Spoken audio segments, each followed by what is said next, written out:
بسم الله الرحمن الرحيم. ياسين والقرآن الحكيم إنك لمن المرسلين على صراط مستقيم. تنزيل العزيز الرحيم لتنذر قوما ما أنذر آباؤهم فهم غافلون. لقد حق القول على أكثرهم فهم لا يؤمنون. إنا جعلنا في أعناقهم أغلالا فهي إلى الأذقان فهم مقمحون. وجعلنا من بين أيديهم سدا ومن خلفهم سدا فأغشيناهم فهم لا يبصرون. وسواء عليهم أنذرتهم أم لم تنذرهم لا يؤمنون. إنما تنذر من اتبع الذكر وخشي الرحمن بالغيب فبشره بمغفرة وأجر كريم. إنا نحن نحيي الموتى ونكتب ما قدموا وآثارهم وكل شيء أحصيناه في إمام مبين. واضرب لهم مثلا أصحاب القرية إذ جاءها المرسلون إذ أرسلنا إليهم اثنين فكذبوهما فعززنا بثالث فقالوا إنا إليكم مرسلون. قالوا ما أنتم إلا بشر مثلنا وما أنزل الرحمن من شيء إن أنتم إلا تكذبون. قالوا ربنا يعلم إنا إليكم لمرسلون وما علينا إلا البلاغ المبين.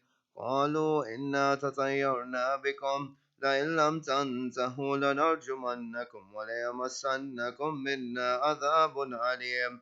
قالوا طائركم معكم وإن ذكرتم بل أنتم قوم مسرفون. وجاء من أقصى المدينة رجل يسعى قال يا قوم اتبعوا المرسلين اتبعوا من لا يسألكم أجرا وهم مهتدون. وما لي لا أعبد الذي فطرني وإليه ترجعون. أتخذ من دونه آلية إن يردن الرحمن بضر لا تغني عني شفاعتهم شيئا ولا ينقذون. إني إذا لفي ضلال مبين. إني آمنت بربكم فاسمعون. قيل ادخل الجنة قال يا ليت قومي يعلمون بما غفر لي ربي وجعلني من المكرمين.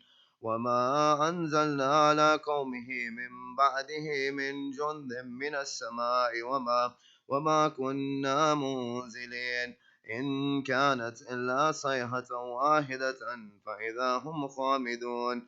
يا حسرة على العباد ما يأتيهم من رسول إلا كانوا به يستهزئون. ألم يروا كم أخلقنا قبلهم من القرون أنهم إليهم لا يرجعون. وإن كل لما جميع لدينا محضرون. وآية لهم الأرض الميتة أحييناها وأخرجنا منها هبا فمنه يأكلون. وجعلنا فيها جنات من نخيل وأعناب وفجرنا فيها من العيون ليأكلوا من ثمره وما عملته أيديهم أفلا يشكرون. سبحان الذي خلق الأزواج كلها مما تنبت الأرض ومن أنفسهم ومما لا يعلمون. وآية لهم الليل نسلخ منه النهار فإذا هم مظلمون. والشمس تجري لمستقر لها ذلك تقدير العزيز العليم. والقمر قدرناه منازل حتى عاد كالأرجون القديم. لا الشمس ينبغي لها أن تدرك القمر ولا الليل سابق النهار وكل في فلك يسبحون. وآية لهم أنا حملنا ذريتهم في الفلك المشحون وخلقنا لهم من مثله ما يركبون. وإن نشأ نغرقهم فلا صريخ لهم ولا هم ينقذون إلا رحمة منا ومتاعا إلى حين. وإذا قيل لهم اتقوا ما بين أيديكم وما خلفكم لعلكم ترحمون وما تأتيهم من آية من آيات ربهم إلا كانوا عنها معرضين وإذا قيل لهم أنفقوا مما رزقكم الله قال الذين كفروا للذين آمنوا أنطعم من لو يشاء الله أطعمه إن أنتم إلا في ضلال مبين ويقولون متى هذا الوعد إن كنتم صادقين ما ينظرون إلا صيحة واحدة تأخذهم وهم يخصمون فلا يستطيعون توصية ولا إلى أهلهم يرجعون ونفخ في السور فإذا هم من الأجداث إلى ربهم ينصلون قالوا يا ويلنا من بعثنا من مرقدنا هذا ما وعد الرحمن وصدق المرسلون إن كانت إلا صيحة واحدة فإذا هم جميع لدينا محضرون فاليوم لا تظلم نفس شيئا ولا تجزون إلا ما كنتم تعملون إن أصحاب الجنة اليوم في شغل فاكهون هم وأزواجهم في ظلال على الأرائك متكئون لهم فيها فاكهة ولهم ما يدعون سلام قولا من رب رحيم وامتازوا اليوم أيها المجرمون ألم أهد إليكم يا بني آدم أن لا تعبدوا الشيطان إنه لكم عدو مبين وأن اعبدوني هذا الصراط مستقيم ولقد أضل منكم جبلا كثيرا أفلم تكونوا تعقلون هذه جهنم التي كنتم توعدون اصلوها اليوم بما كنتم تكفرون اليوم نختم على أفواههم وتكلمنا أيديهم وتشهد أرجلهم بما كانوا يكسبون ولو نشاء لطمسنا على أعينهم فاستبقوا الصراط فأنى يبصرون ولو نشاء لمسخناهم على مكانتهم فما استطاعوا مضيا ولا يرجعون ومن نؤمر نكس في الخلق أفلا يعقلون وما علمناه شعرا وما ينبغي له إن هو إلا ذكر وقرآن مبين لينذر من كان حيا ويحق القول على الكافرين أولم يروا أنا خلقنا لهم مما عملت أيدينا أنعاما فهم لها مالكون وذللناها لهم فمنها ركوبهم ومنها يأكلون ولهم فيها منافع ومشارب أفلا يشكرون واتخذوا من دون الله آلهة لعلهم ينصرون لا يستطيعون نصرهم وهم لهم جند محضرون فلا يحزنك قولهم إنا نعلم ما يسرون وما يعلنون أولم يرى الإنسان أنا خلقناه من نطفة فإذا هو خصيم مبين وضرب لنا مثلا ونسي خلقه قال من يحيي العظام وهي رميم قل يحيي الذي أنشأها أول مرة وهو بكل خلق عليم الذي جعل لكم من الشجر الأخضر نارا فإذا أنتم منه توقدون أوليس الذي خلق السماوات والأرض بقادر على أن يخلق مثلهم بلى وهو الخلاق العليم إنما أمره إذا أراد شيئا أن يقول له كن فيكون فسبحان الذي بيده ملكوت كل شيء وإليه ترجعون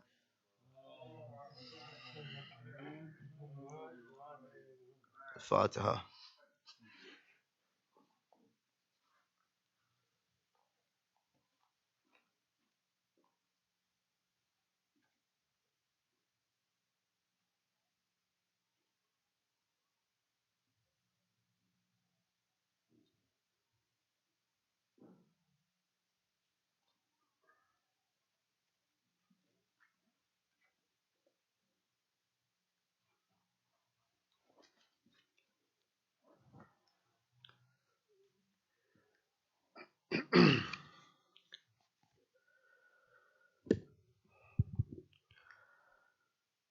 بسم الله الرحمن الرحيم اللهم صل على محمد وآل محمد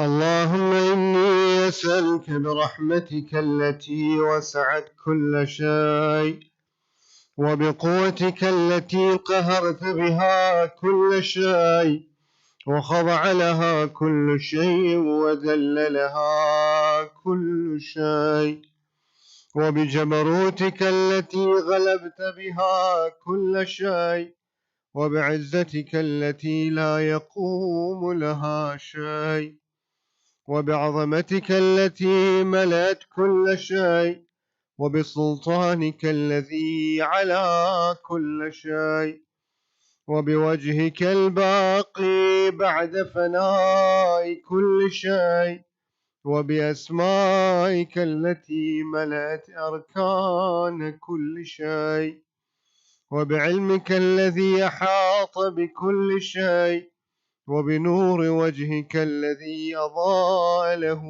كل شيء يا نور يا قدوس يا أول الأولين ويا آخر الآخرين اللهم اغفر لي الذنوب التي تهتك العصم اللهم اغفر لي الذنوب التي تنزل النقم اللهم اغفر لي الذنوب التي تغير النعم اللهم اغفر لي الذنوب التي تحبس الدعاء اللهم اغفر لي الذنوب التي تنزل البلاء اللهم اغفر لي كل ذنب أذنبته وكل خطيئة أخطأتها اللهم إني أتقرب إليك بذكرك وأستشفع بك إلى نفسك وأسألك بجودك أن تدنيني من قربك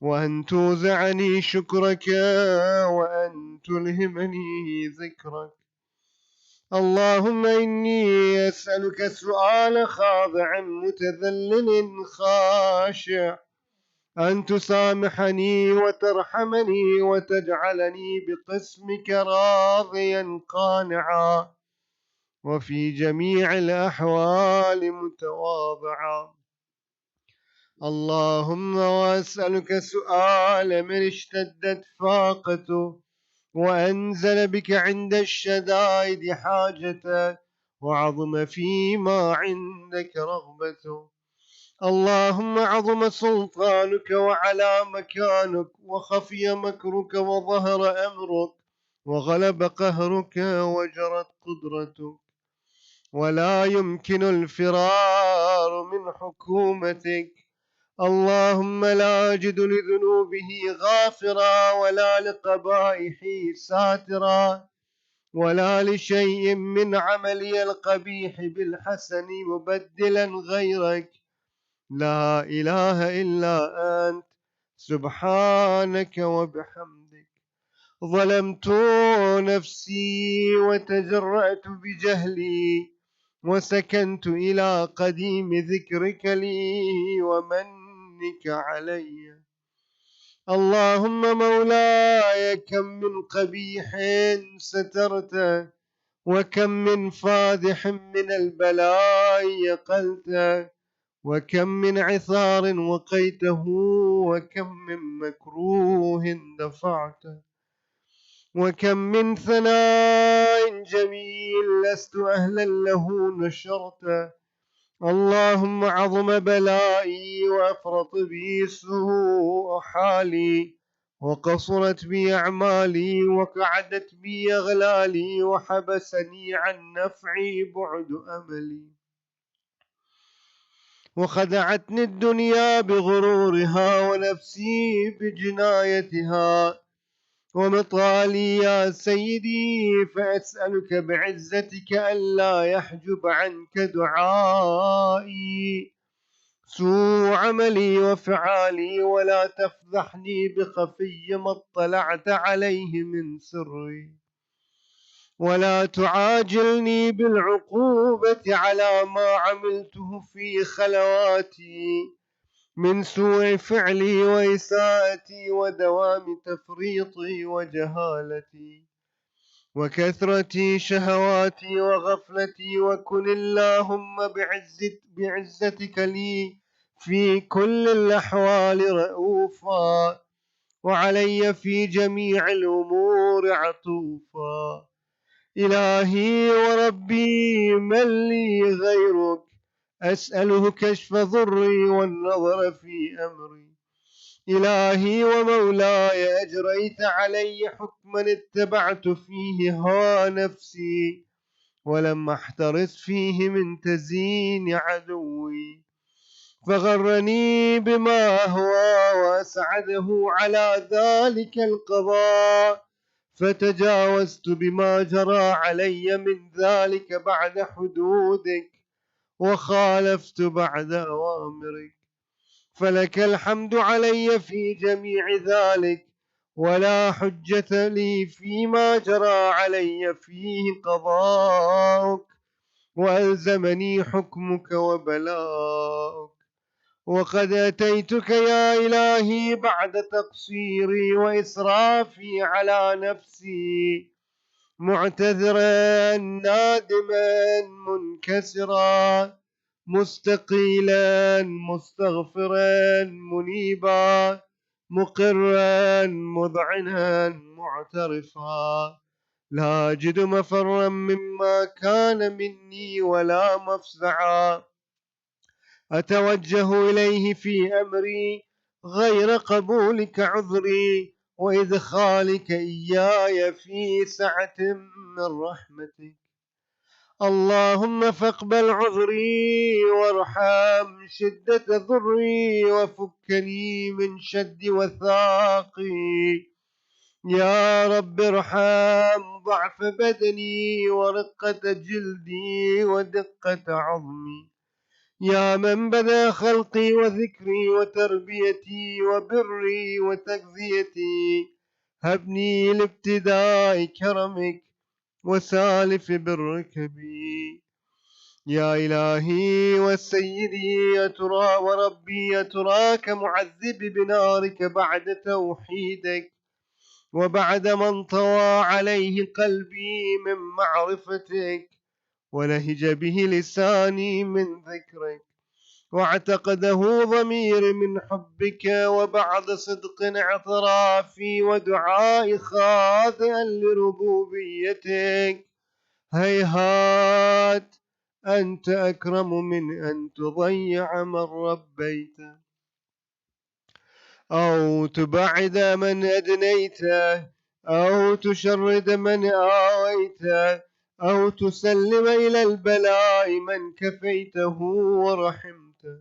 وليت شعري يا سيدي وإلهي ومولاي، أتسلط النار على وجوه خرت لعظمتك ساجدة، وعلى ألسن نطقت بتوحيدك صادقة، وبشكرك مادحة، وعلى قلوب اعترفت بإلهيتك محققة، وعلى ضمائر حوت من العلم بك حتى صارت خاشعة، وعلى جوارح سعت إلى أوطان تعبدك طائعة، وأشارت باستغفارك مذعنة.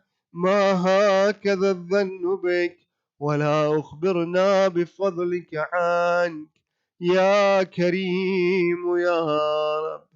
وأنت تعلم ضعفي عن قليل من بلاء الدنيا وعقوباتها، وما يجري فيها من المكاره على أهلها، على أن ذلك بلاء ومكروه قليل مكسور، يسير بقاؤه قصير مدته، فكيف احتمالي لبلاء الآخرة وجليل وقوع المكاره فيها، وهو بلاء تطول مدته ويدوم مقامه ولا يخفف عن أهله، لأنه لا يكون إلا عن غضبك وانتقامك وسخطك، وهذا ما لا تقوم له السماوات والأرض.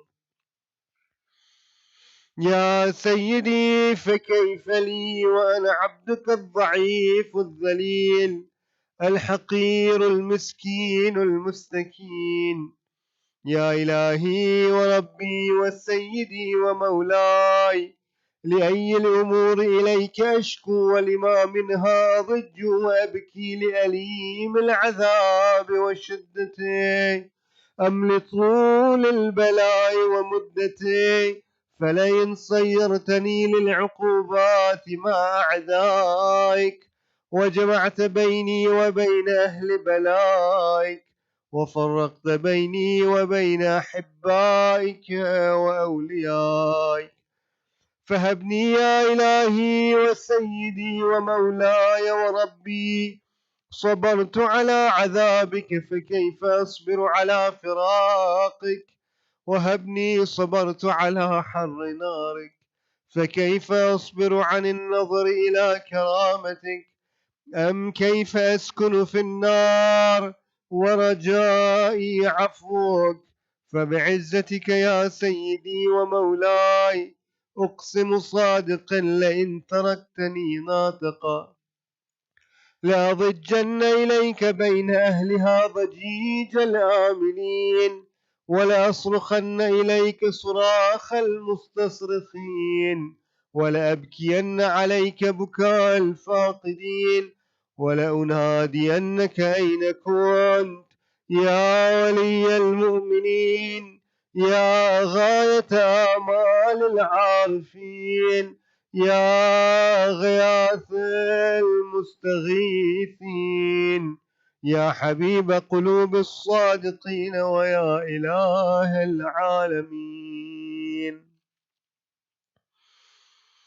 أفتراك سبحانك يا إلهي وبحمدك تسمع فيها صوت عبد مسلم سجن فيها بمخالفته وذاق طعم عذابها بمعصيته وحبس بين أطباقها بجرمه وجريرته، وهو يضج إليك ضجيج مؤمل لرحمتك ويناديك بلسان أهل توحيدك ويتوسل إليك بربوبيتك.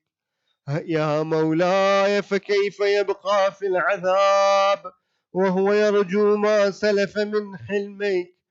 أم كيف تولمه النار وهو يأمل فضلك ورحمتك؟ أم كيف يحرقه لهيبها وأنت تسمع صوته وترى مكانه؟ أم كيف يشتمل عليه زفيرها وأنت تعلم ضعفه؟ أم كيف يتقلقل بين أطباقها وأنت تعلم صدقه؟ أم كيف تزجره زبانيتها وهو يناديك يا رباه؟ أم كيف يرجو فضلك في عتقه منها فتتركه فيها؟ هيهات ما ذلك الظن بك ولا المعروف من فضلك ولا مشبه لما عاملت به الموحدين من برك وإحسانك. فباليقين يقطع لولا ما حكمت به من تعذيب جاحديك وقضيت به من إخلاد معانديك لجعلت النار كلها بردا وسلاما، وما كانت لأحد فيها مقرا ولا مقاما، لكنك تقدست أسماؤك أقسمت أن تملأها من الكافرين من الجنة والناس أجمعين، وأن تخلد فيها المعاندين، وأنت جل ثناؤك قلت مبتدعا وتطولت بالإنعام متكرما.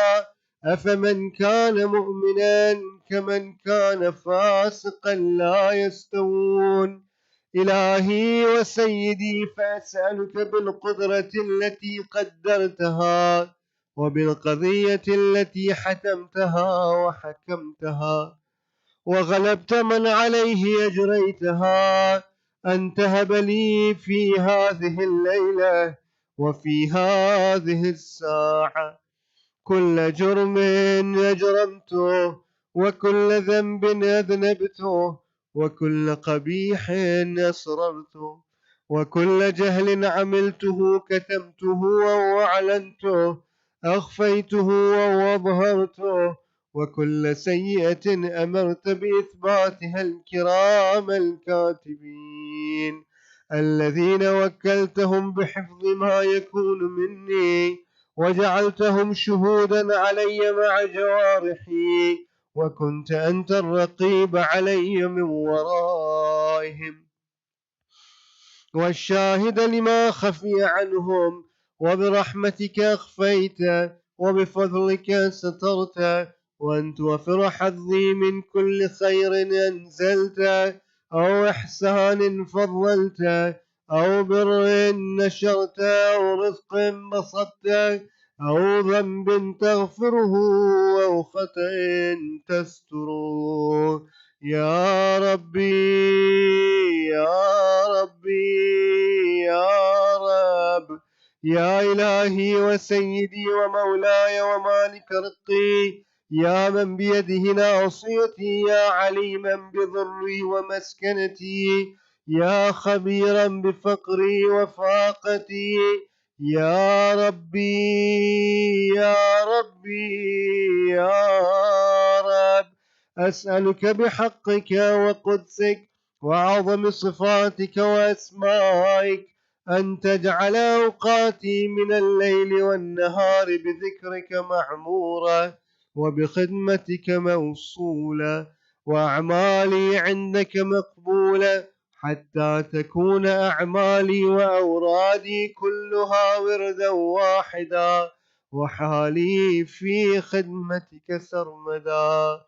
يا سيدي يا من عليه معولي، يا من إليه شكوت أحوالي، يا ربي يا ربي يا رب، قو على خدمتك جوارحي، واشدد على العظيمة جوانحي، وهب لي الجد في خشيتك، والدوام في الاتصال بخدمتك، حتى أسرح إليك في ميادين السابقين، وأسرع إليك في البارزين، واشتاق إلى قربك في المشتاقين، وأدنو منك دنو المخلصين، وخافك مخافة الموقنين، واجتمع في جوارك مع المؤمنين.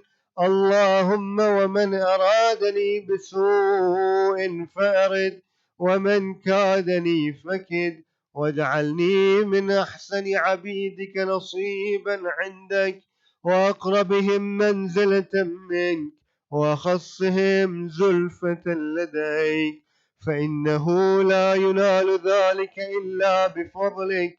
وجد لي بجودك، واعطف علي بمجدك، واحفظني برحمتك، واجعل لساني بذكرك لهجا، وقلبي بحبك متيما، ومن علي بحسن إجابتك، وأقلني عثرتي، واغفر زلتي، فإنك قضيت على عبادك بعبادتك، وأمرتهم بدعائك، وضمنت لهم الإجابة.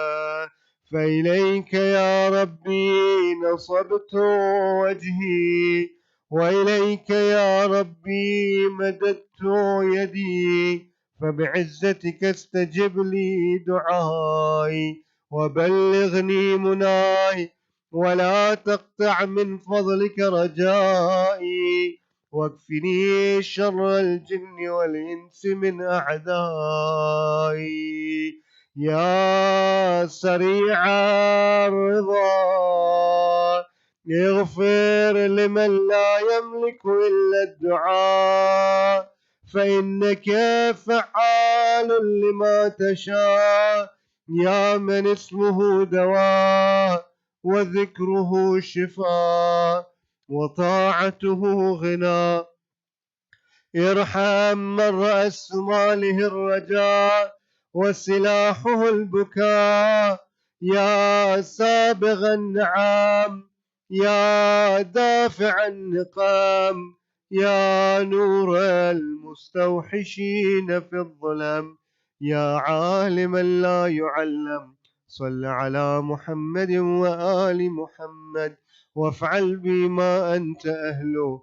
وصلى الله على رسوله والأئمة الميامين من آله وسلم تسليما كثيرا. اللهم صل على محمد وآل محمد. التماس.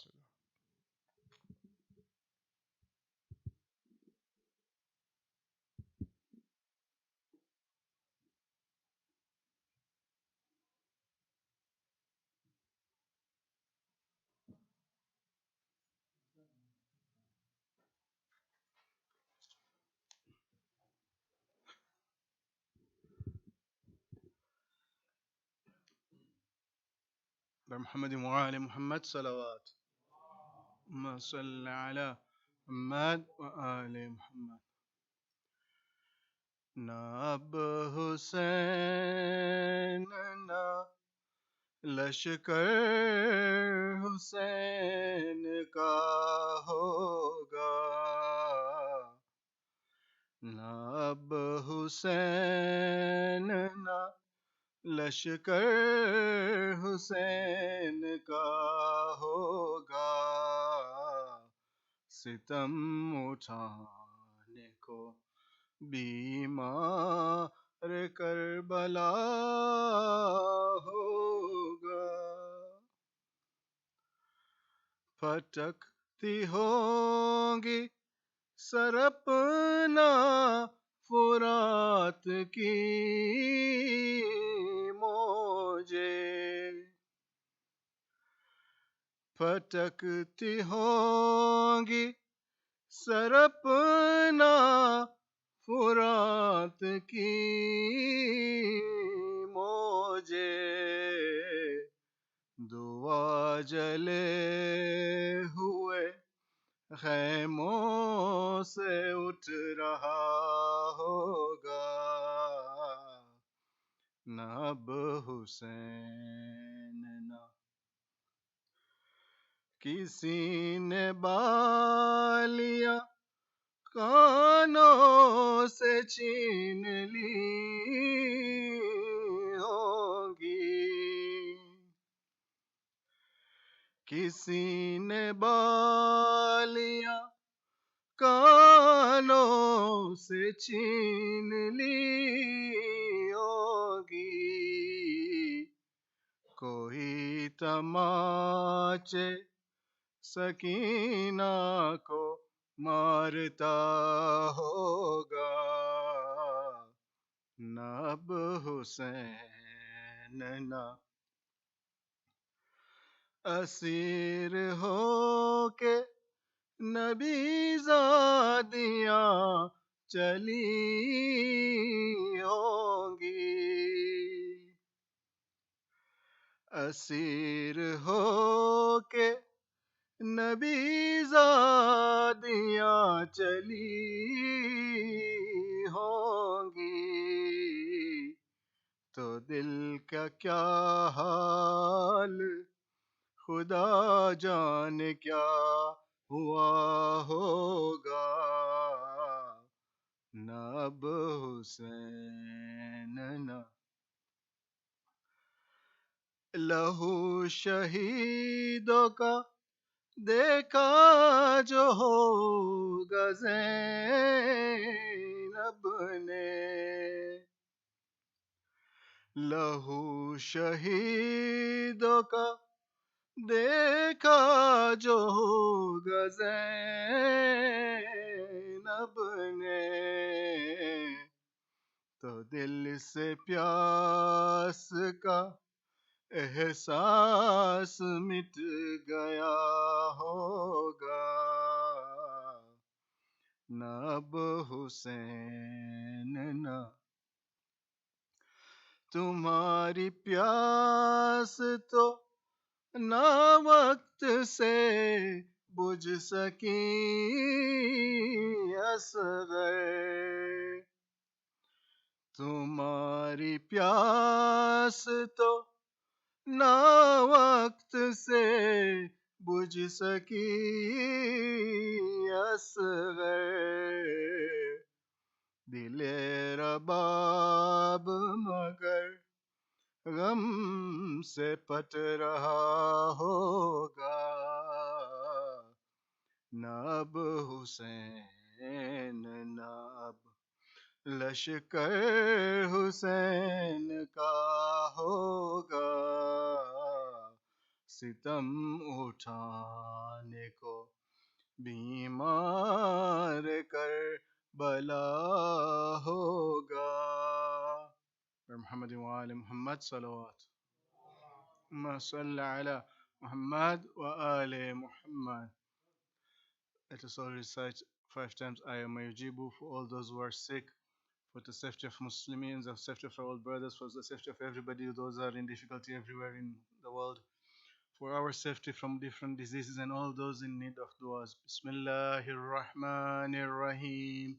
أما يجيب المضطر إذا دعاه ويكشف السوء أما يجيب المضطر إذا دعاه ويكشف السوء أما يجيب المضطر إذا دعاه ويكشف السوء أما يجيب المضطر إذا دعاه ويكشف السوء أما يجيب المضطر إذا دعاه ويكشف السوء. اللهم صل على Muhammad wa ali Muhammad. Also, just a reminder, inshallah, Imam Hassan's wafat is going to be on Tuesday night, and we'll also have Sheikh Bilal reciting, Sheikh Bilal Hussein. قل أرواح المؤمنين والمؤمنات سورة مباركة الفاتحة.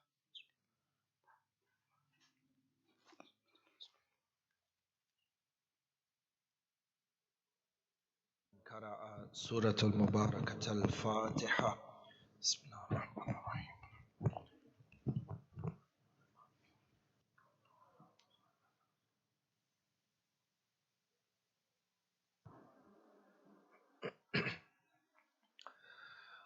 أعوذ بالله من الشيطان اللعين الرجيم. بسم الله الرحمن الرحيم. الحمد لله بارئ الخلائق الأجمعين، باعث الأنبياء والمرسلين، ثم الصلاة والسلام على أشرف الأنبياء، حبيب قلوبنا وشفيع ذنوبنا أبي القاسم محمد.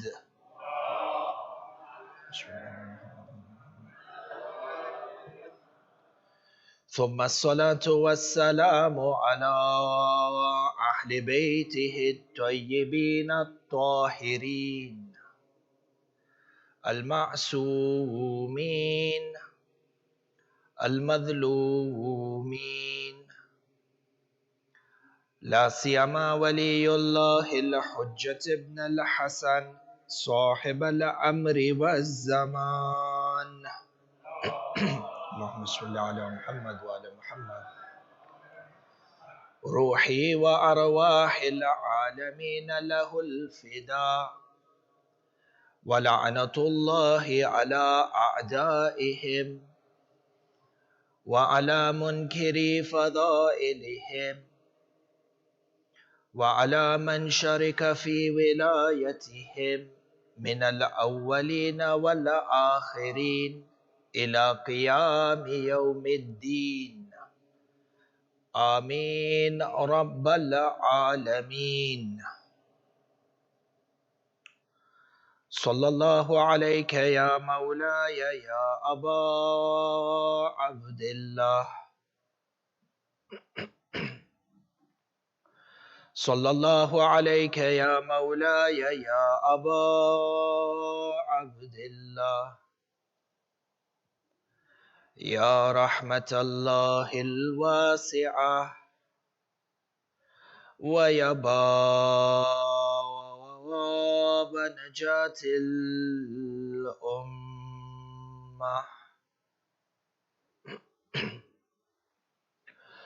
يا غريب الغرباء،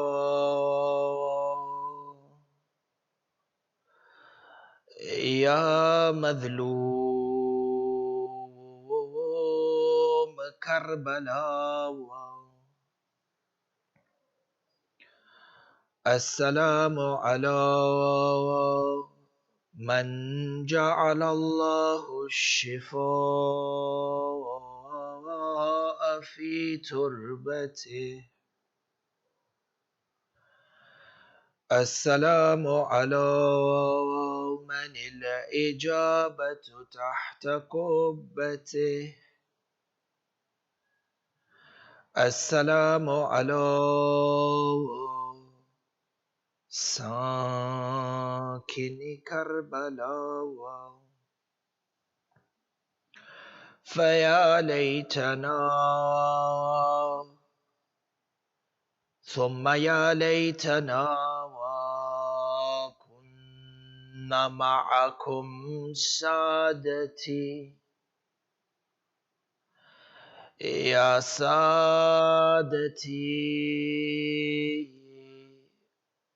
فنفوز فوزا عظيما. أما بعد، قال رسول الله وهو سيد الأنبياء صلى الله عليه وآله وسلم: اللهم صل على محمد وآل محمد وعجل فرجه. إن الحسين مصباح الهدى وسفينة النجاة، صدق النبي وآمنا به. نوروا مجالسكم بذكر محمد وآل محمد. اللهم صل على محمد وآل محمد وعجل فرجه. أحبائي, before we begin tonight's bahath, an important point to echo what the respected sister, or the message of the respected sister before the majlis in regards to the plight of the Hazara community and the Shias of Ali Muhammad, particularly in Afghanistan.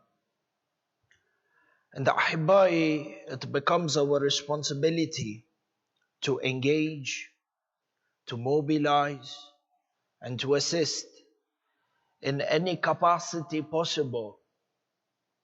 And indeed, every person uses their professional skill, clout, or network to be of assistance and aid to the Shias of Afghanistan. And in reality, we as a Shia community, just within contemporary history, as Shia Ithna Ashari, have a religious obligation and a religious debt to the Shias of Afghanistan. وَخَاصَةً because of the service of the ulama from Afghanistan, the ulama, Shia ulama of the Hazara community, and their service to Ali Muhammad. You find that in a history not too far away, ulama from the Hazara community in particular played a lead role from the late 60s up until the civil war in Damascus. The Shia ulama from Afghanistan in particular played a lead role in establishing the Hawza Ilmiya in the city of Sayyida Zainab in Zainabiyah, Sham, in the outskirts of Sham. For you find the most prestigious Hawza within Sham in the precincts of Sayyida Zainab, known as Hawza Zainabiyah, Hawza al-Ilmiya Zainabiyah. You will find for the last 40 years before the beginning of the civil war, some of the greatest ulama and the best professors in the science of usulul fiqh, the best professors in mantiq, the best professors in falsafa, and the best professors in advanced fiqh were from the Shia, from the Afghani community, ulama from the Afghani community. And you find that they have been responsible for the production and the generation of khutaba and the ulama from the 60s, who then went out from Sayyidah Zainab to different parts of the world to spread the message of Ali Muhammad. Maraj al-Taqleed today, who are from the who come from Afghanistan and their roots are in Afghanistan. Ayatollah al-Uzma Sheikh Ishaq al-Fayyad, one of the four Maraja, and one of them Ayatollah Muhammad Sa'id al-Hakim rahmatullah alayhi, who passed away a few days back. These four Maraja were the cornerstone of Najaf al-Ashraf till today. Ayatollah Ishaq al-Fayyad hafidhahullah has texts and writings in contemporary finance and banking that perhaps no other marja has been able to touch to this extent.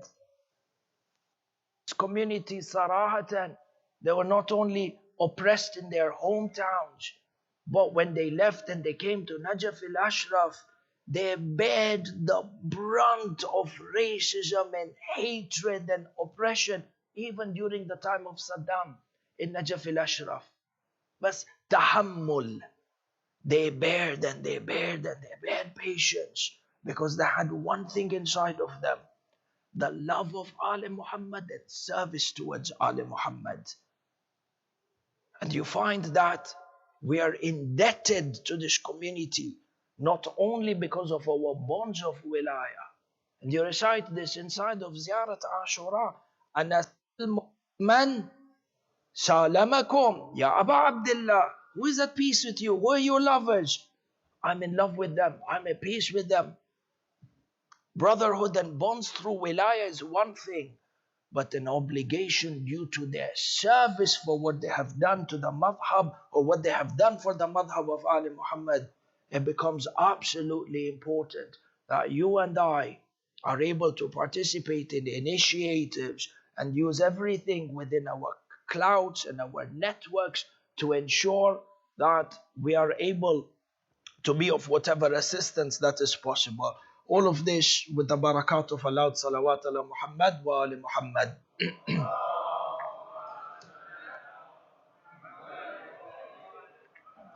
Ahibai, tonight's bahath in regards to this grand institution of the ziyarah of Sayyid al-Shuhada and the ziyarah of Imam al-Hussein, and the role that it has played in terms of keeping not only the message of Sayyid al-Shuhada alive, but ensuring that the message of Tashayyu remained alive and is propagated from generation to generation. And you find that upon the martyrdom of Sayyid al-Shuhada, Bani Umayyah immediately began with propaganda to obliterate the dhikr and the name of Imam al-Hussein from existence in its entirety.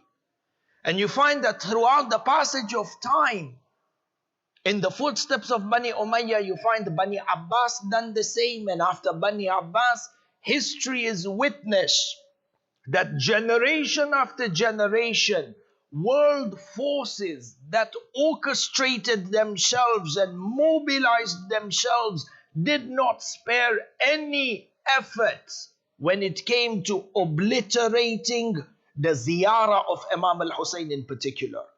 And I wish to shed some light on this historical aspect of the ziyarah of Sayyid al-Shuhada.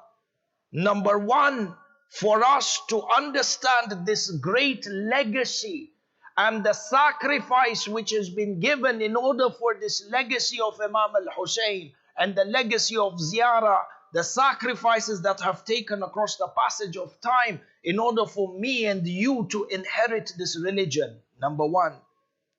Number two, to create shawq to create this sense of longing and anticipation and willingness and love to perform the ziyarah of Imam al-Hussein. And for those who are blessed to embark upon this journey of the ziyarah of Sayyid al-Shuhada, to understand this azim journey in which they are going through. They've become a part of history and they carry with them a torch that has been passed on by men of steel and men of honor before them for generation after generation.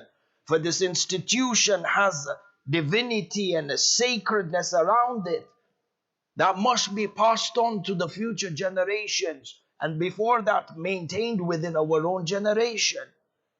And finally, to dispel the doubts and the shukuk, the doubts of the munafiqeen that are planted within the minds of the mu'mineen when it comes to the validity of the ziyarah of Sayyid al-Shuhada.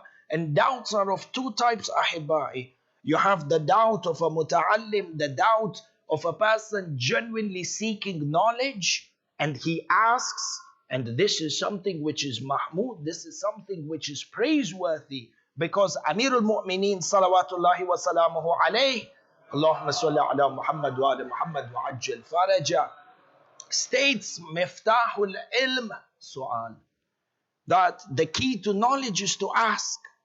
But then you have on the other hand a strategy of the munafiqeen, those whose hearts have been filled with blackness and with evil, to create doubt in some of the most established fundamentals of deen. And inshallah, we try to cover all this for the time that we have.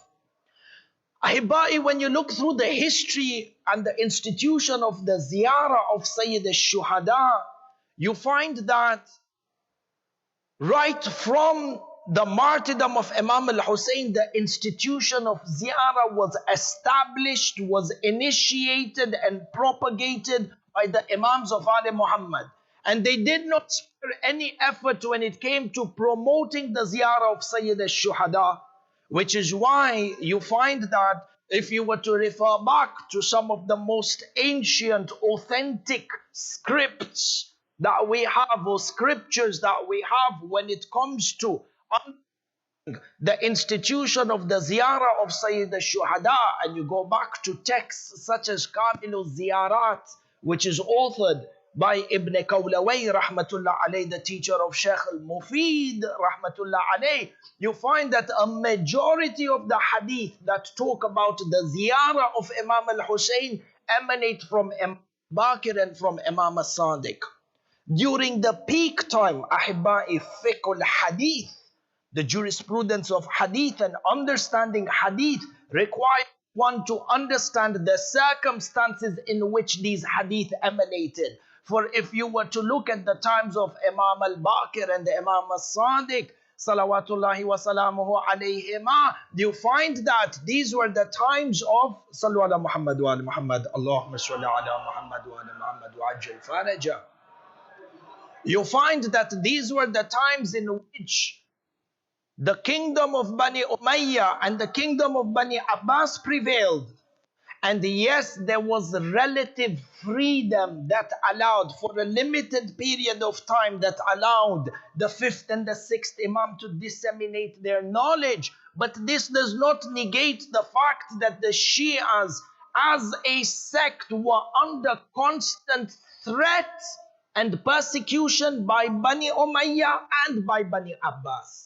And in these staunch times, you find that Imam al-Baqir and Imam al-Sadiq set the foundation for the ziyarah of Imam al-Hussein to be a mass orchestrated movement that would be demonstrated by the masses in defiance of Bani Umayyah to pledge their loyalty to Imam al-Hussein.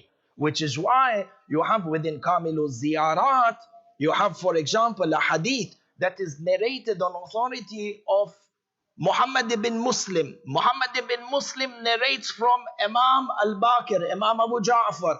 He says, Qala li Imam Abu Ja'far.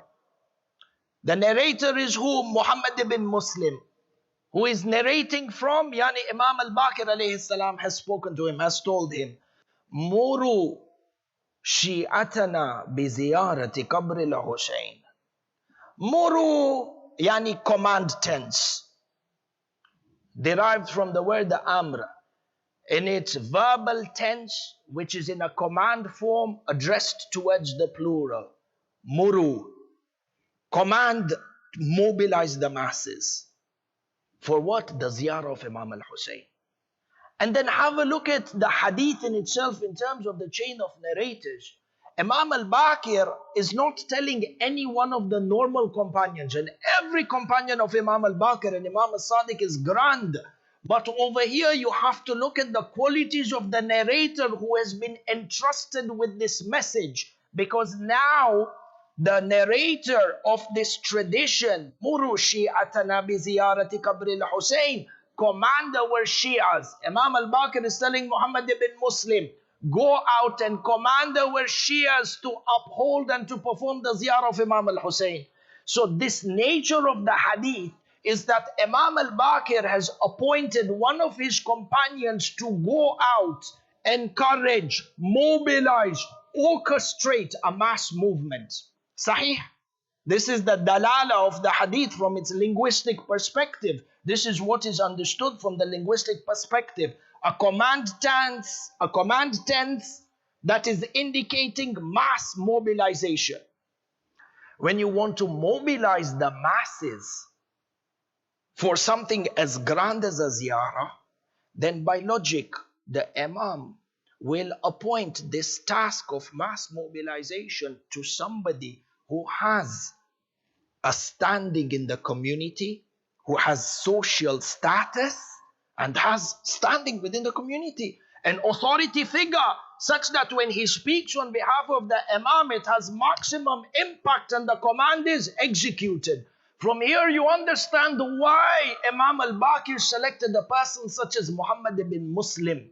Muhammad ibn Muslim, if you go back to the books of Rijal, you find that Muhammad ibn Muslim was one of those distinguished companions of Imam al-Baqir and Imam al-Sadiq in the field of jurisprudence, such that he was one of the few selected companions who was selected by Imam al-Baqir and Imam al-Sadiq to sit in Masjid al-Nabawi and to deliver fatwas on halal and haram on behalf of the Ma'soom Imam. By Bain al-Qawsayn, between brackets, this actually shows you that the institution of taqleed existed during the time of Imam al-Baqir and Sadiq, and not some sort of ideological evolution that happened inside of Ghaibat al-Kubra, as some ignorant may want us to believe. La, at that time, and there is a hikmah in the presence, in the wujud, in the presence of a ma'soom imam. You have somebody who has been appointed by the imam to educate the people about halal and haram. And there are many reasons as to why the imam did this. But you find that when the imam commands a marja from the maraja of the time who were giving jurisprudential rulings that are taken straight from the imam, by the way. So it's not that they contradict. They're the ones who have best understood and best conveying. Selects a person like Muhammad ibn Muslim.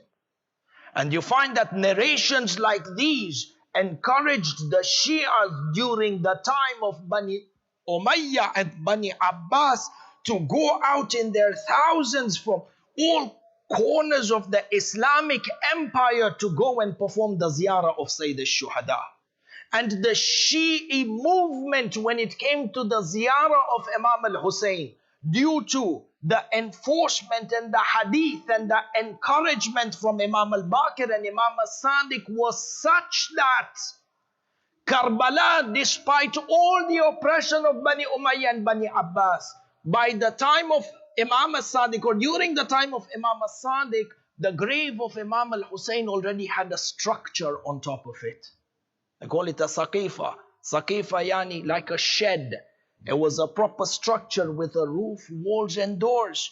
And the proof from this again you find within Kitab Kamilu Ziyarat, where you find within one of the traditions Imam Ja'far ibn Muhammad, وهو أصدق الصادقين صلوات الله وسلامه عليه. اللهم صل على محمد وعلى محمد وعجل فرجا, comes forward and tells Abu Hamza al-Thumali. He teaches Abu Hamza al-Thumali and gives Abu Hamza al-Thumali instructions on how to perform the ziyarah of Imam al-Hussein in terms of adab and in terms of akhlaq.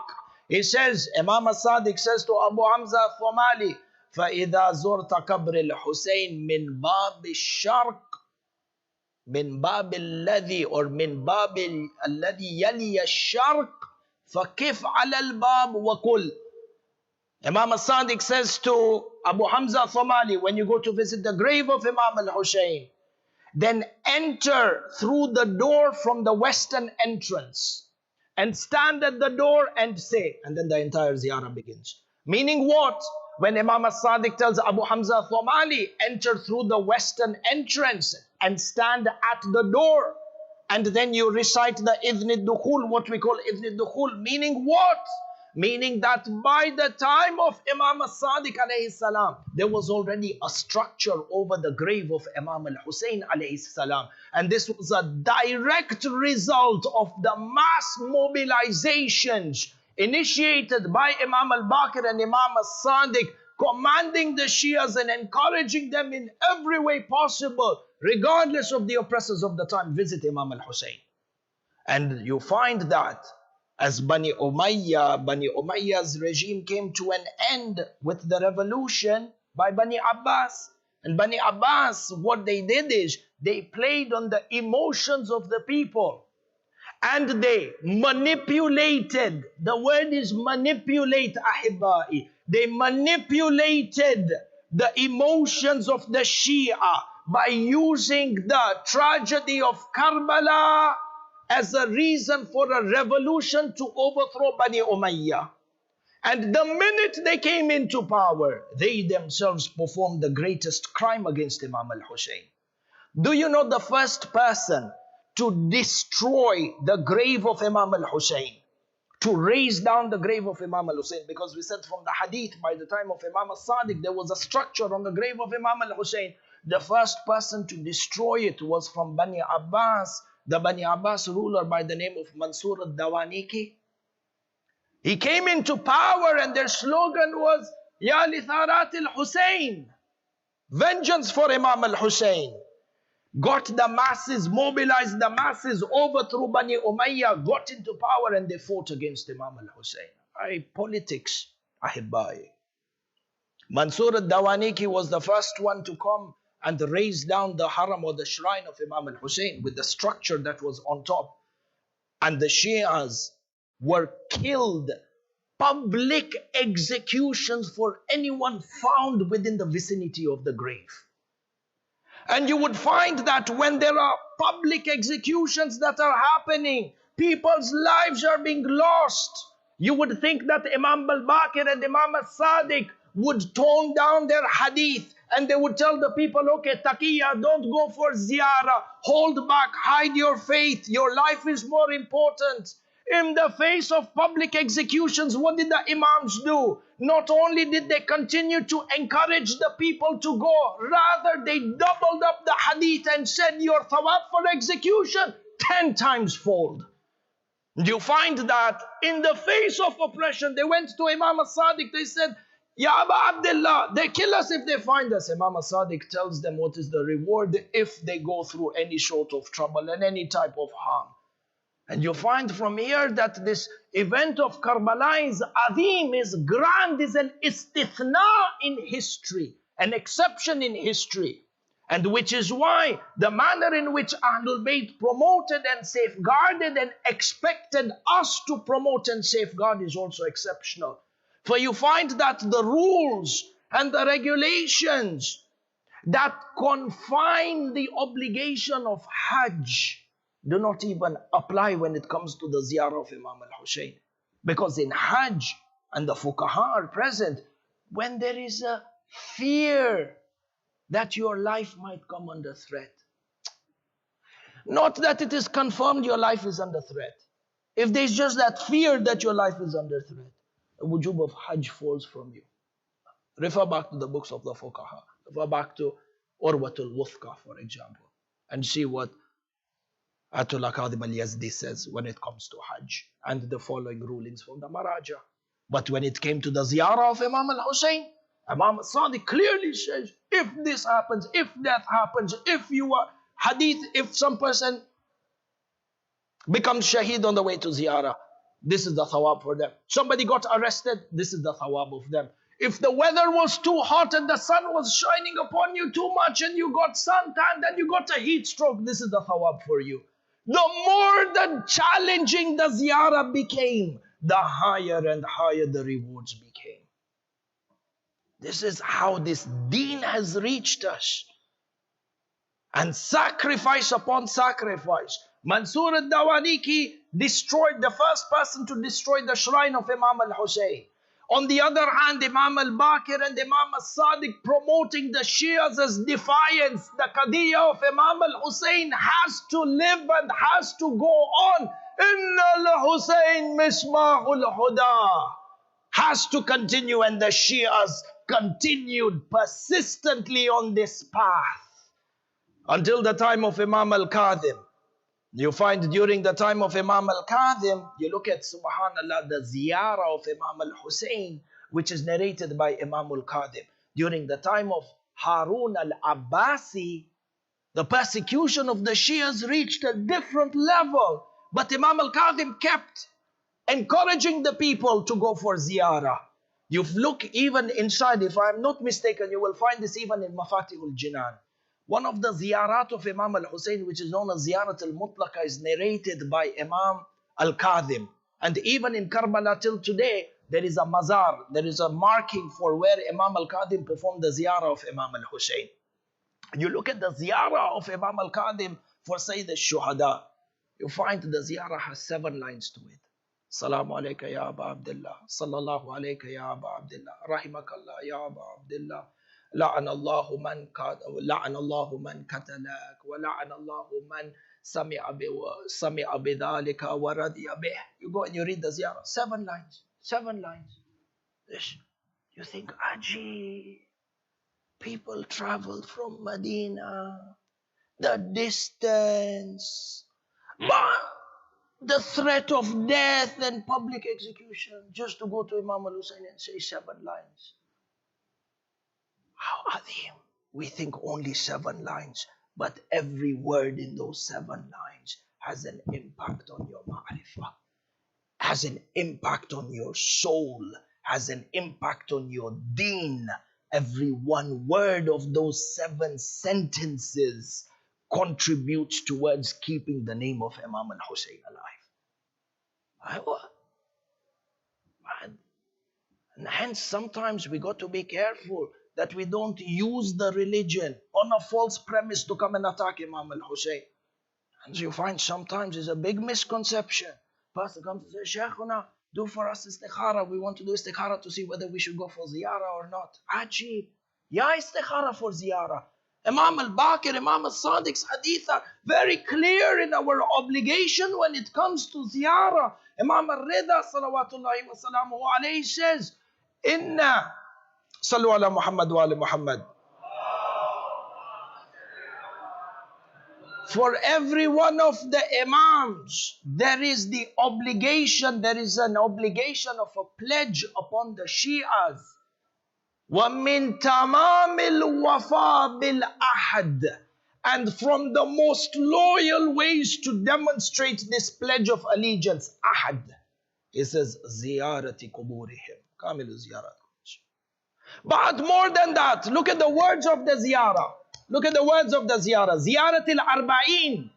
When you recite this ziyarah of Imam al-Arba'in, what do you say? Part of the ziyarah is ma'akum la ma'a aduwikum. I am with you. I am with you and I am not with your enemies. Wa nusrati lakum mu'addatun. And my support for you shall continue forever.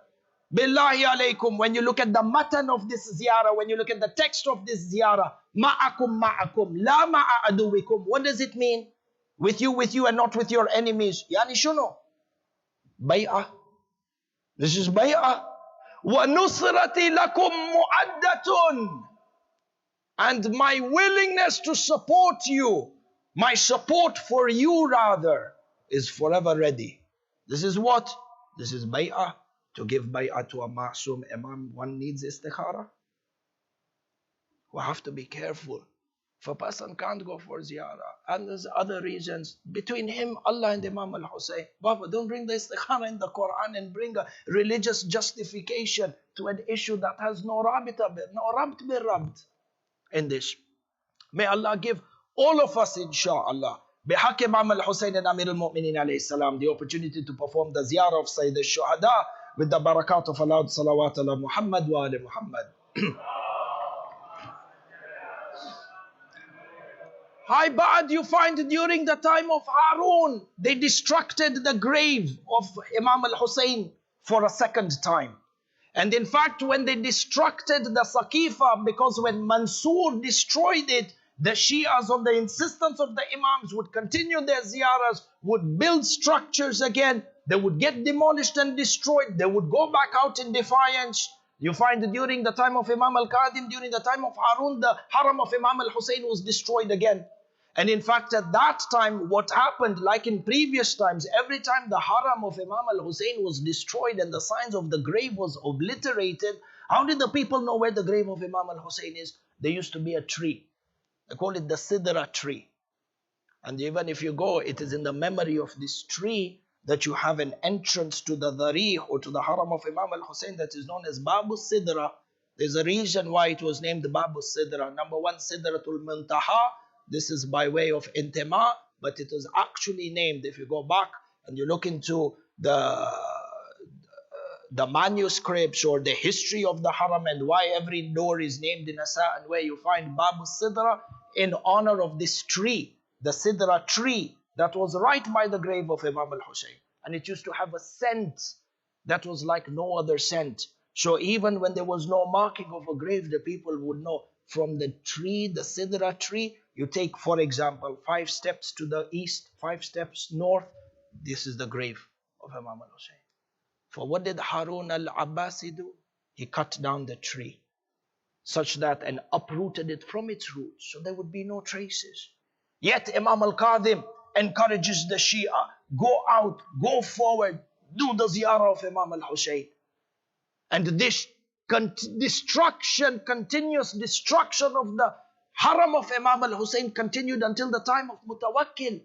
You look at during the time of Mutawakkil's time was when? During the time of Imam al-Hadi and Imam al-Askari. Historians have mentioned between 4 and 17 times the Haram of Imam al-Hussein was razed down to the ground. And in one of these times, they flooded the entire field of Karbala. They say to obliterate any markings of the grave. But in essence, what they did is they flooded the land of Karbala so they could bring up the floating bodies and make a mockery of this. Imam al-Hussein, Misbahul Huda wa Safinatul Najat. Do you know where these letters, this statement that we utter, Qala Rasulullah, Inna al-Hussein Misbahul Huda wa Safinatul Najat, the lantern of guidance and the ark of salvation. This hadith of Rasulullah emanates from where? Rasulullah says, on the night of Mi'raj, I saw on the foundation of the Arsh. We were telling some of the brothers a few nights back. On the foundation of the Arsh of Allah, it has been written, Hussein Misbahul Huda wa Safinatul Najat.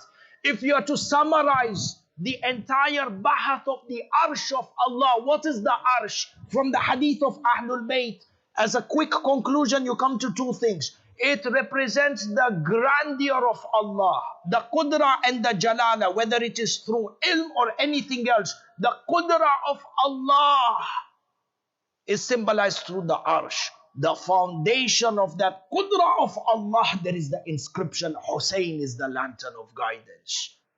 And if you understand this, you know that the Qadiyya of Imam al-Hussein is murtabit billah azza wa jal. And this is why the forces, Mutawakkil comes and destroys the grave 17 times. In fact, they imposed fines upon the people. Just now, what are the fines that we pay if you were to consider any aspect of a fine? Majority, most thing you will come and say it's your visa fee. At the time of Mutawakkil, the fine that people used to pay for going for the ziyarah of Imam al-Hussein was what? They sever your limb.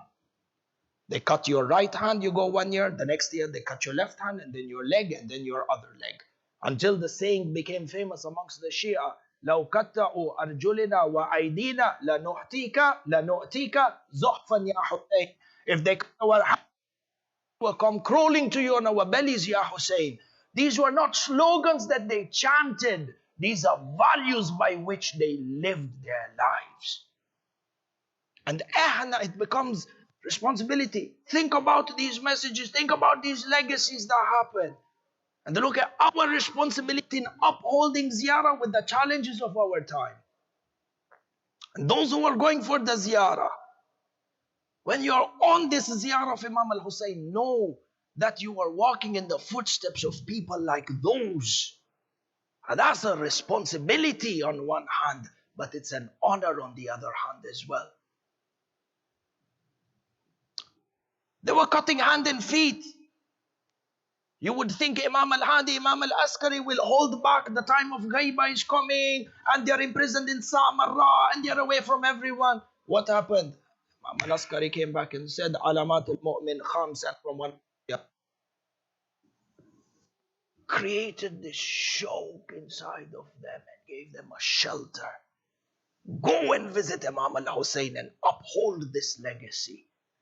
And this is this institution of ziyarah that you and I need to hold on to so very passionately and full of cognizance.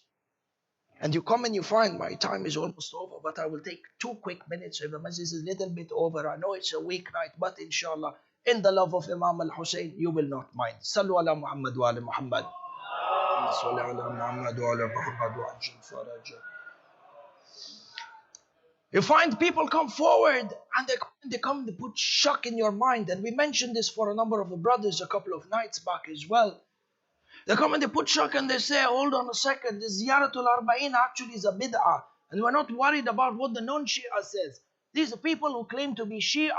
They come forward and they say, La, Baba, this Ziyaratul Arba'in is a bid'ah. They say, why? Because it says, number one, it doesn't make sense that Ahlul Bayt were taken as prisoners from Karbala to Kufa, and then Kufa to Sham, and then back to Karbala, all within a period of 40 days. And they traveled all this distance, and they were also imprisoned. It doesn't make sense that they came in 40 days. Because they didn't come in 40 days, it is impossible. This is according to them.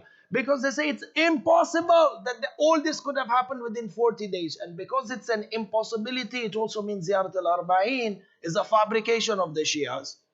Number one, Ya Habibi, there are 2 types of scholars. There's one set of scholars, according to their research, they say that Ahlul Bayt didn't reach back to Karbala in 40 days. By the way, this set of scholars are a minority, historically speaking. If you were to look at all in this, they are the minority. What is mashhur, the most accepted between the historians across the passage of time, is that Ahlul Bayt reached back Karbala on the first 40th of the same year. This is between the historians for your ilm. Logically, I do for you a quick calculation. Do you know between Karbala to Sham, Karbala to Kufa, Kufa to Sham, from Kufa to Sham, Ahlul Bayt as prisoners were made to pass through 59 cities or towns or stopping places. 59. They went from Kufa to Hilla, from Hilla towards Mosul, and then Tikrit, and then they crossed the cities of Homs and Halab and Baalbak and ended up in Dimishq. This entire journey is a journey of about, because there were 3 major routes that could be taken. So from the routes that we have access to, which the Mu'arrikhin or the historians have said was actually used, 59 of these cities, the route is actually 2,100 kilometers. Ahlul Bayt were made to travel on the back of camels for 2,100 kilometers. And when they came to major stopping points in major cities, they were made to walk on foot as way of humiliation. 2,100 kilometers the journey. And they were using camels. Camels, the Arabian camel, there are multiple breeds of Arabian camels. For those who are experts in this field, they will be able to attest. There are multiple breeds of Arabian camels. And within these multiple breeds, the way a camel is bred for domestic purposes is very different than for camels that are bred for long distance journeys. Just like the way horses that are bred for domestic purpose and circus and this and that are bred very differently as opposed to the stallions that are supposed to run in the races. Sahih Lola? The same thing when it came to the camels that are used to travel in long distances. You find that scholars who are expertise within the field will come and tell you that the Arabian camel that is used for traveling in long distances, particularly at that time, the camel has the ability to cover 160 kilometers a day. 160 kilometers a day. Into Habibi, divide 2,100 by 160 kilometers. What does it come up to? Give or take, it comes to 13 days. So the travel between Kufa to Sham with the 59 stops is possible in 13 days if you take an average speed and days of 8 hours a day, which is the most conservative. 13 days it is possible to go from Karbala to Sham. The latest hadith says Ahlul Bayt left Kufa towards Sham on the 19th of Muharram. So if you count 19th of Muharram and take 13 days, Ahlul Bayt reached Sham when? 2nd of Safar. On the assumption that Muharram was 30 days, which is what we say, give or take, because speed times, sometimes they are faster, sometimes they are slower. Tamaman mutabak with what history tells us. So on what basis do the ignorant people come and sit on the member of Ali Muhammad and they tell you it was an impossibility? Which ilm, which logic, which intellectualism, when they go against everything that historians and researchers who are experts within the field tell us? فَإِنْتَبِهُ Shabab. Do not become prey to these sorts of doubts within Aqidah and establishing the authenticity of Arba'in. In addition to the fact that we have nas, we have direct text, even if you leave aside whether Ahlul Bayt reached Karbala on the 20th of Safar or not, keep that on the side. You have direct text from the Ma'soom Imam commanding the companions to perform the ziyarah on the day of Arba'in, 20th Safar. Look again, you refer back to Kitabul Misbah of Al-Kafa'ami, Rahmatullah alayh.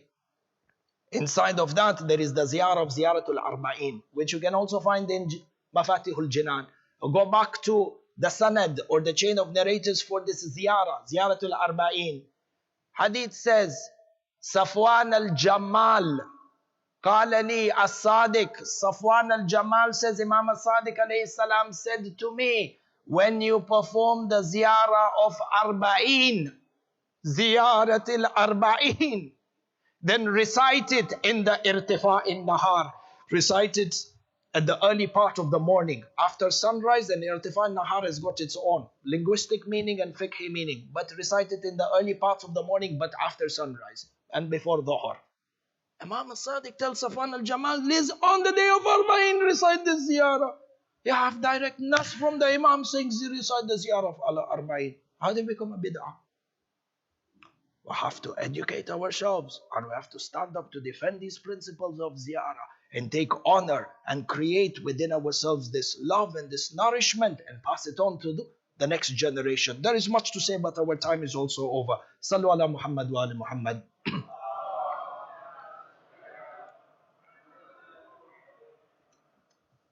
Ahibai, these are the nights Ahlul Bayt reached Sham. And keep your eye on the calendar for the first of Sham. For the first of Sham is when Ahlul Bayt reached the city of Sham. The first of Safar, Ahlul Bayt reached the city of Sham as prisoners. The Arbabul Makatil mentioned that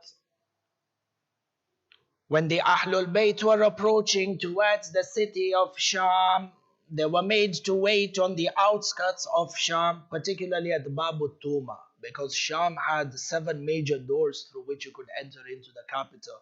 One of these doors is known as Bab Tuma, and the remains of the structure is present even till today. It said Ahlul Bayt were made to wait in Babu Tuma for a number of hours and then were moved towards Babu Saghir, the graveyard of Babu Saghir. They were made to wait there for a number of hours under the scorching sun. And this was so that the people of Sham would have a chance to decorate the cities. The historians mention that the people of Sham began to decorate the cities and the women began to apply henna on their hair. The streets were designed and decorated in order for them to rejoice on the victory of Yazid over Ali Muhammad. The narrations mention on the 1st of Safar, the women were paraded into the market in Sham. Allah.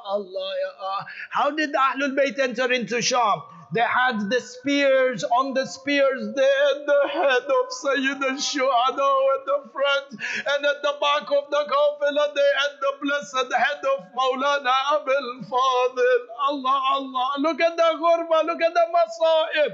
Sayyida Kulthum says to one of the men, can you move the head of the spears? Can you move them forward? This way maybe the people will look at the head of the Shuhada and they will not look at the pure women of Allah Muhammad wa Musibata. Allah. The prisoners are being paraded. The historians mention the people of Sham began dancing. On the other hand, they were beating drums. On the other side, they were blowing their trumpets, rejoicing. Allah Muhammad are walking in between the spears with the heads. In which manner? The Makatil mentioned that when the women were brought into the bazaar of Sham, they had ropes tied around their wrists. The daughter of Ali ibn Abi Talib had ropes tied around her ankles. Allah. The scholars within the Hausa used to tell us the manner in which, Allah, Ya Shia Ta'ala Muhammad, if you can listen to this. Our scholars in the Hausa used to say the manner in which they tied the ropes around the necks of the women. They lined the women together with the children. Yani in between the women, you had children, and then you had women, and then children again. But there was a single rope that was tied around the neck of the women, and that same rope around the neck of the child, meaning that if the woman was to stand up front, she would choke the child behind her. Allah. In this manner, they were brought into the bazaar of Sham. The head of Imam al-Hussein on a spear. Ahibbai, the blessed head of Imam al-Hussein on a spear. The Rawi mentions the beard of Imam al-Hussein was covered with blood. Noor was emanating from it. The hair of Imam al-Hussein blowing on the wind as it was brought on a spear. There was one woman, a Shami from the Nasibis. Her name was Hijam. She was standing on the roof when she saw the spears passing by with the head. She called on to one of the people. The spear which had the blessed head of Imam al-Hussein was held by Shimr bin Dhil Joshan. So she called out to Shimr. She said to him, "Oh man, whose head is this?" He says, "This is the head of a Khariji who came out in Iraq and Allah has granted victory to Amir Yazid." She says, "What is the name of this Khariji?" He said to her, "The name is Hussein ibn Ali." The woman said, is it Hussein, the son of Ali ibn Abi Talib? He says, yes, the son of Ali ibn Abi Talib. The woman says, this is that Khariji Ali who killed my husband in the battle of Siffin. I want to take revenge from the head on the spear. Shimar says, take revenge. The historians mention the lady picked up a stone. Ya Shi'at ala Muhammad. She took a stone and she threw it on the head of Imam al-Hussein. Ya Shi'at ala Muhammad, two things happened over here. When she threw the stone on the head of Imam al-Hussein, it says blood began to pour down from the forehead. Blood began to pour down from the forehead, but the manner in which she threw the stone, Ya Shi'at ala Muhammad, the head of Imam al-Hussein fell from the spear.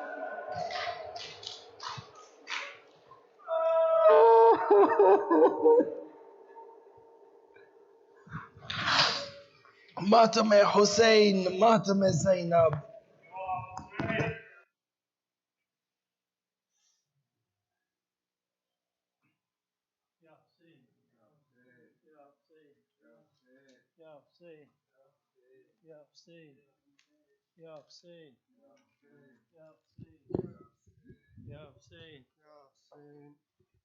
Karbala का काफिला जा रहा है जा रहा है Karbala का काफिला जा रहा है जा रहा है करबला का काफिला क्या असर दिखला रहा है करबला का काफिला दो जहां पर छा रहा है करबला का काफिला टूटे दिल तड़पा रहा है करबला का काफिला जा रहा है जा रहा है करबला का काफिला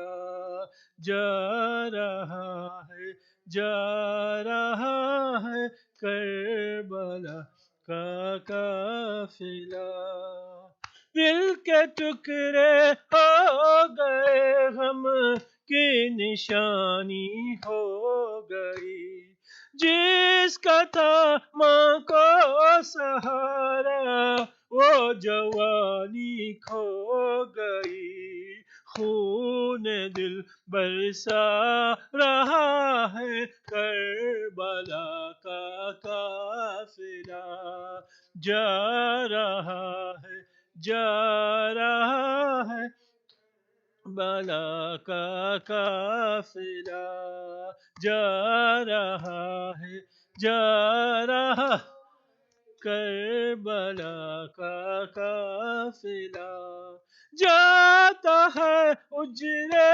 हुए घर से कदम अब्बास का ले चला मशके सकीना भी अलम अब्बास का गम पे गम दिखला रहा है करबला का काफिला जा रहा है करबला का काफिला जा रहा है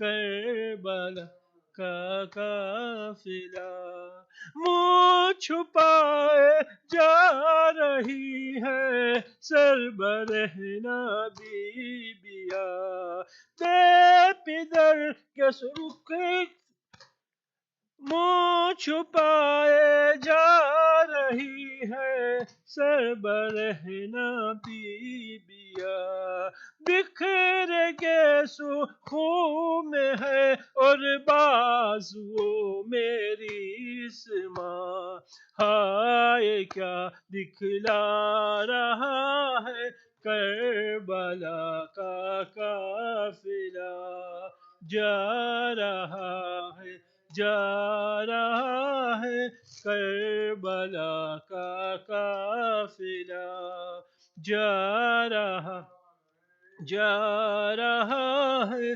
करबला का काफिला शाम कूफा में कभी है और कभी बाजारों में हाय वो कुलसूम जैनब और बड़े दरबार में दिल का खून रुलवा रहा है करबला का काफिला जा रहा है जा रहा है करबला का काफिला जा रहा है जा रहा है करबला का काफिला अल्फातिहा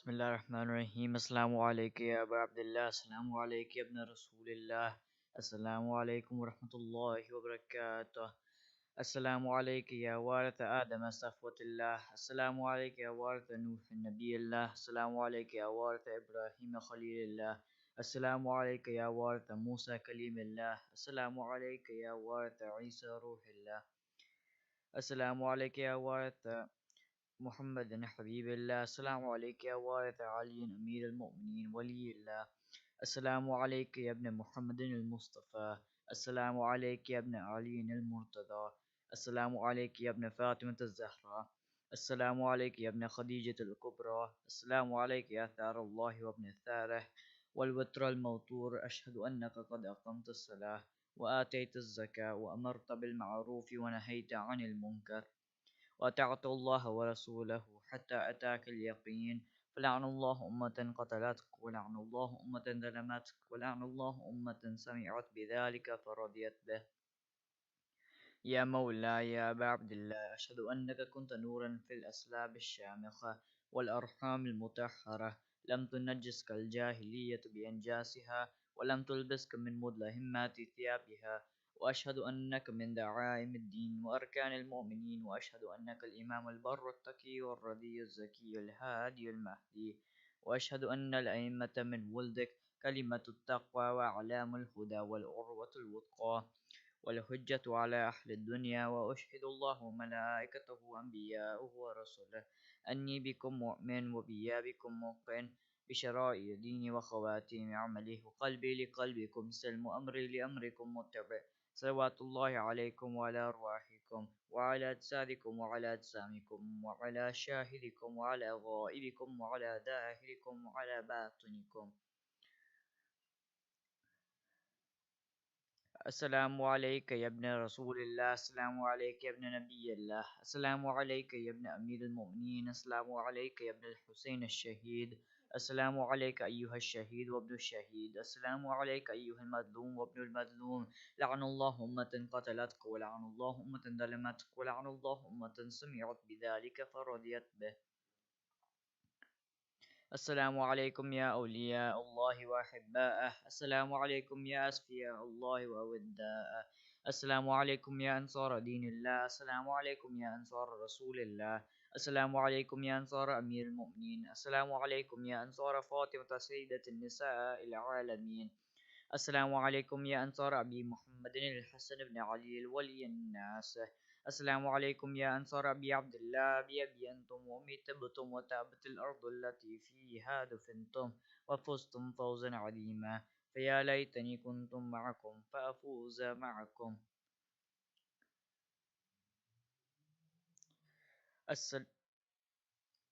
السلام عليك يا أبا الفضل العباس بن أمير المؤمنين السلام عليك يا ابن سيد الوصيين السلام عليك يا ابن أول القوم إسلاما وأقدمهم إيمانا وأقومهم بدين الله وأحوطهم على الإسلام أشهد لقد نصحت لله ولرسوله ولأخيك فنعم الأخ المواسى ولعن الله أمة قتلتك، ولعن الله أمة ظلمتك، ولعن الله أمة استحلت منك المحارم وانتهكت حرمة الإسلام.